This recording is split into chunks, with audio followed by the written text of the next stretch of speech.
And the crossroads of history, you know, the American Revolution of 1776 and the Russian Revolution of 1917 gave birth to America and to Russia and subsequently the Soviet Union. And I think you can make a really good argument that the history of the 20th century of most of the planet was defined by the Cold War between the US and the Soviet Union.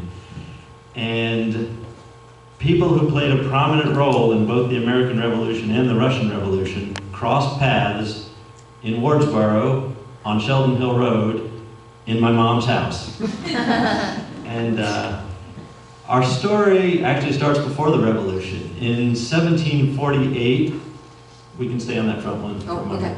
In 1748, Samuel Hammond was born in Newton, Massachusetts, and in 1770, when he was 22 years old, he got married.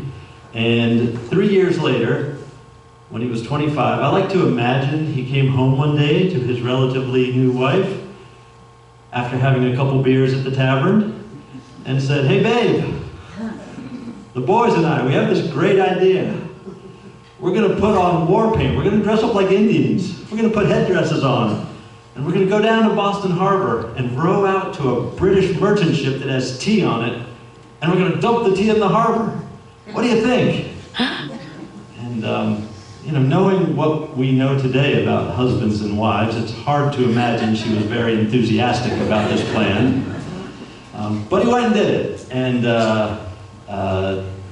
did not get shot and did not drown in the Boston Tea Party. And a few years later, in the late 1770s, he came to Wardsboro. And I think they may have been drawn by the fact that there was an opportunity to acquire 230 acres for back taxes of £1, 10 shillings, and 11 pence, which the internet tells me is the equivalent of about $400 today. So picked up 230 acres for 400 bucks from John James, who I think was chartered the land in 1780 as one of the founders, but had not built anything on it and had not paid his taxes. So the Hammonds came, they built a 4-room, 1-story home and farmed the land. He lived for a long time. He lived to be 94 or something.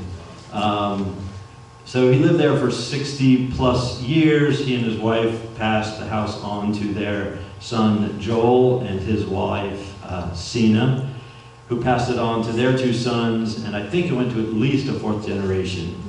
And we can go to the next slide. Samuel is buried in the Wardsboro Cemetery, died 1842 at age 94. And we can go to the next one. There's a lovely plaque commemorating the fact that he was in the Boston Tea Party. And the Hammonds, I think the 4 generations, maybe 5, farmed the land, certainly until the late 1800s.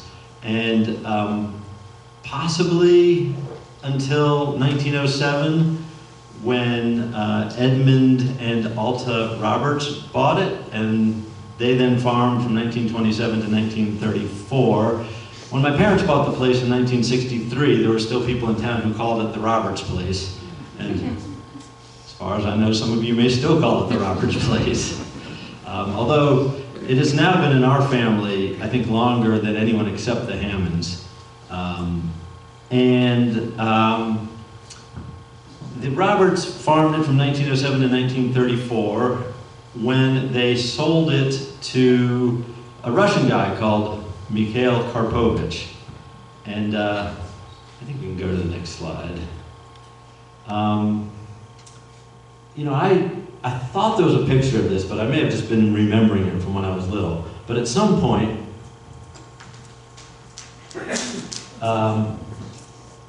this side of the house got re-sided, and when they took the siding off, you could see the wallboards, that this blue line that I added.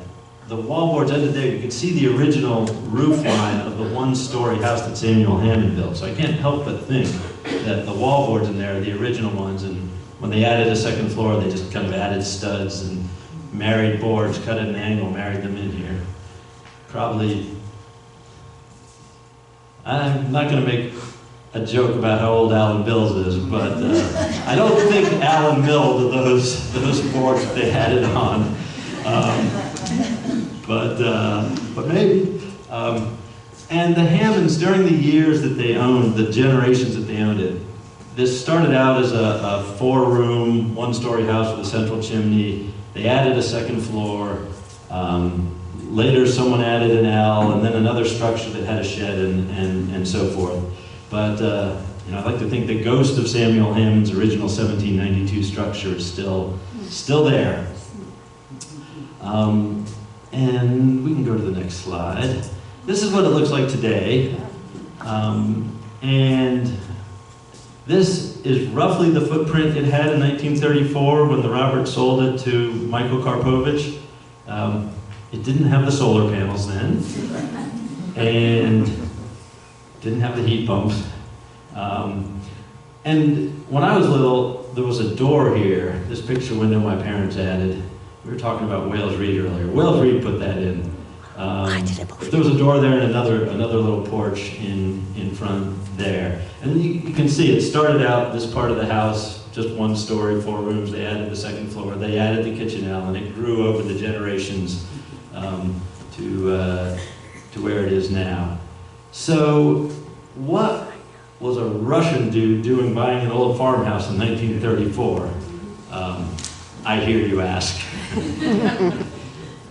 And to answer that, we have to back up a little bit to the Russian Revolution in 1917, because Karpovich had grown up in Russia, very well-educated guy. He'd gone to the University of Moscow and in Paris, and in the 19-teens, things were pretty unsettled in Russia. The Tsar personally owned something like 70% of the land in Russia, and everyone else was working really hard, and the Tsar was just collecting all the money, and everyone was in grinding poverty, but the Tsar and the aristocrats were living in palaces and having parties, and that irritated everybody else. So there were uprisings, there was unrest, there were little rebellions here and there, and Karpovich was part of the group of people protesting against the Tsars and against this system that they had. And he was a fairly young guy. There was an older guy called Alexander Kerensky. I think we can go to the next slide here. Yeah, so there were 2 revolutions in 1917 in Russia. There was one in February. The Tsar had taken Russia into World War I, which was very unpopular with the Russians. And the pressure on the Tsar and the uprisings got to the point where he abdicated in February of 1917. And a provisional government stepped in, a very democracy-minded, freedom-minded government, the provisional government. This is Alexander Kerensky. So that was in February. As they tried to form a new government and get control of this enormous country, they had a few changes in personnel, and Kerensky, in the summer, ended up as prime minister of the provisional government, the first free government Russia had had in like its 1,000-year history. And he, having also been a leader of the movement for reform, was friends with Karpovich. And when Kerensky sent his first ambassador to Washington, D.C., the ambassador, the guy he chose to be ambassador, said, "Hey, I need a team, here's who I need." And Kerensky said, "Hey, I have this friend Karpovich, take him with you, he'll be a good staffer." So the ambassador and Karpovich come to DC in the summer. In October, Vladimir Lenin and the Bolshevik communists have the second revolution, kind of stage a very violent coup, kill most of these guys. Kerensky, he made one big political mistake, which was he left Russia in World War I, which nobody wanted him to do. So when the Bolsheviks took over, he tried to rally the army to put down this second revolution, and the army was not interested because they were irritated with him as well. He barely escaped with his life. He rallied some of the troops.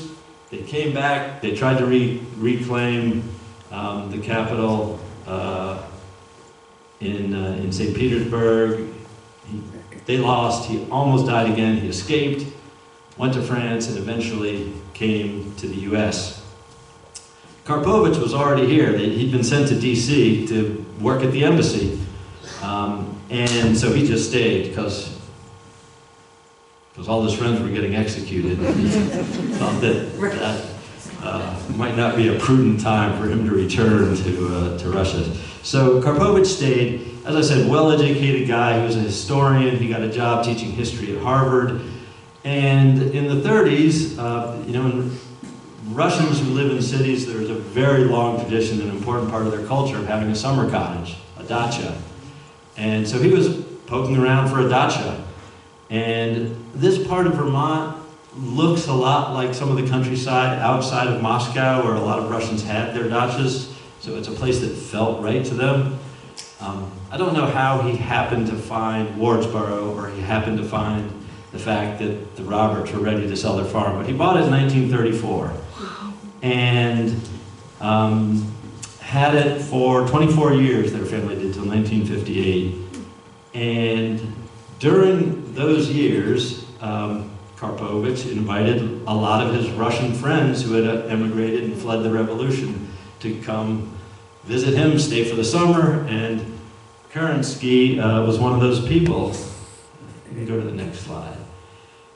And every now and then in my youth, a car would come barreling up the driveway, and it'd stop, and a bunch of Russians would all jump out, and they'd all be jabbering. And we used to spend summers here. We love this place. So we heard all these great stories, and one of them told us, I'd said there was a little porch here with a door. They told us that Kerensky used to sit on that with binoculars, scanning the woods for assassins that he thought Stalin had sent after him. Which actually wasn't crazy, right? Like, Stalin sent assassins to Mexico to kill Trotsky, and like Stalin did stuff like that, so it wasn't crazy, but it's a little hard to imagine assassins in the woods in Wardsboro.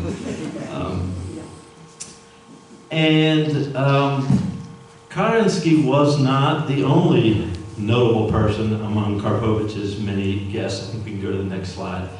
One of them was this artist, Fyodor Rodzinkovsky, who had fled Russia. He'd gone to Paris, and then he came to the US. He illustrated children's books, and he illustrated some of Rudyard Kipling's books, and he won all sorts of awards. Of his day, a very noted artist. And this biography of him has that's perfect. Next one? Yeah. In a biography, it says, for at least one summer in the 1940s, Rodzinkovsky rented a house near Wardsboro, Vermont, near where Nina, his wife's father, was staying at the dacha of the Russian historian Michael Karpovich. Rodzinkovsky decorated 3 doors of the Karpovich's kitchen with pictures of birds and animals, which remain in the house to this day. And in fact, they do remain in the house to this day. That's one of them, and the one thing we've done is added plexiglass here, which you can almost see, to keep our dogs from scratching the art.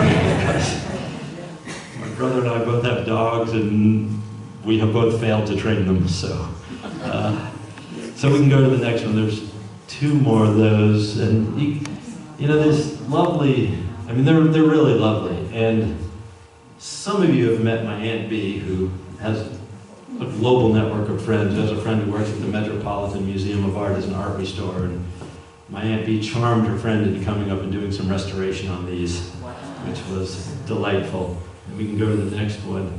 And you can't quite see it, but down here in the dark blue, Rodzinkovsky inscribed Karp with a K, Karp for Karpovich.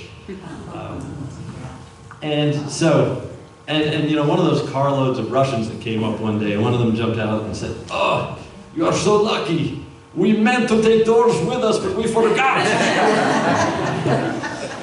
Yes, we are lucky. And actually, there's a couple other interesting doors besides the 3 that Rodzinkovsky painted. Those are in their own category. We can flip to the next one. This door is 26 inches wide, cut out of one single big tree. And it's in the old part of the house. It's in the 1792 part of the house. So, I look at it and kind of do the math and thinking, it is possible that that tree planted itself in the late 1500s, grew for 250 or 300 years, then got harvested in the 1790s and turned into a door that's been there ever since. And then there's this funny thing. This was an exterior door when I was young. It says Mr. Rep. I will say no one has any idea who Mr. Rep was, or why he was called the professor, or why it says, come in, keep out.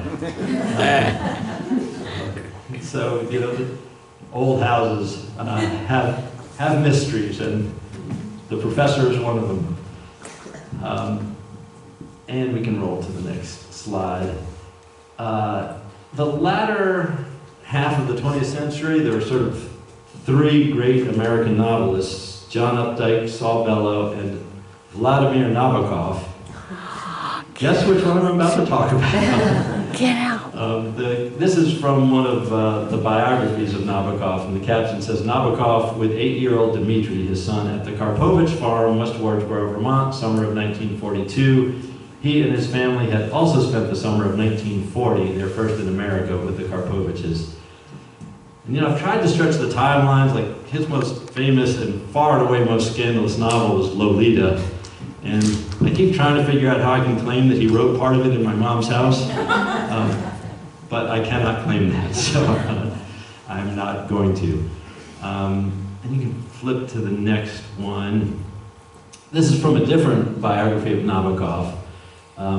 But it says, 250-acre property with an old farmhouse in a scene out of a Turgenev novel. Friends of Karpovich and his wife Tatiana lived for months among Russian-inflected berry picking and tea drinking, with kids running around, lots of sunbathing, dips in cool lakes, and comfort taken from the nearness of other Slavs.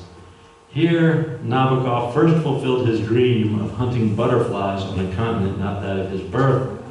He found Vermont skunks and porcupines impressive, and he caught, quote, a number of good moths, as he wrote Edmund Wilson later.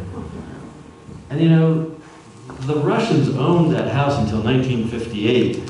My parents bought it just 5 years later. And in between those 5 years, there were a couple of owners. I don't think any of them spent many time here. I certainly don't think they did anything to remove, I won't call it junk, but all the stuff that had accumulated over 2 centuries in that house. And there was a lot of stuff. But I wonder if this is long enough. I'm going to try this very carefully.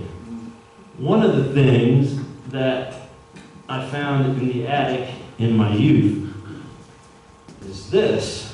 Oh my God. And I can't help but fantasizing that this is Vladimir Nabokov's butterfly net. Oh my gosh. It was in the attic, you know, in a barrel with a bunch of other stuff. And so one of the many, quote, treasures, unquote, that an old house has to offer.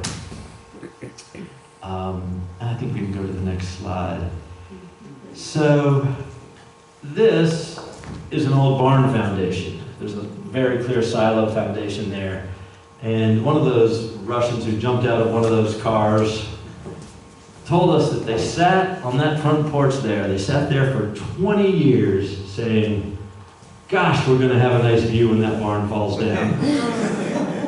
And none of them lifted a finger, which is all it would have taken. Like, if you did that, the barn would have gone over. By the time my parents bought the house in 1963, the barn had in fact gone over. The planks and boards were all still there in the foundation, but the barn had toppled. And we can go to the next slide, because the Russians were right. There is, in fact, a lovely view from that porch with the barn down. And I think we can go to what I think is the last slide here. Yes. And same side of the house I showed you before, where the ghost of Samuel Hammond's original house is. But I wanted to point to the heat pump, because this is an old house and it's a historic house, and my brother and I are being careful to preserve the interesting historical parts of the house.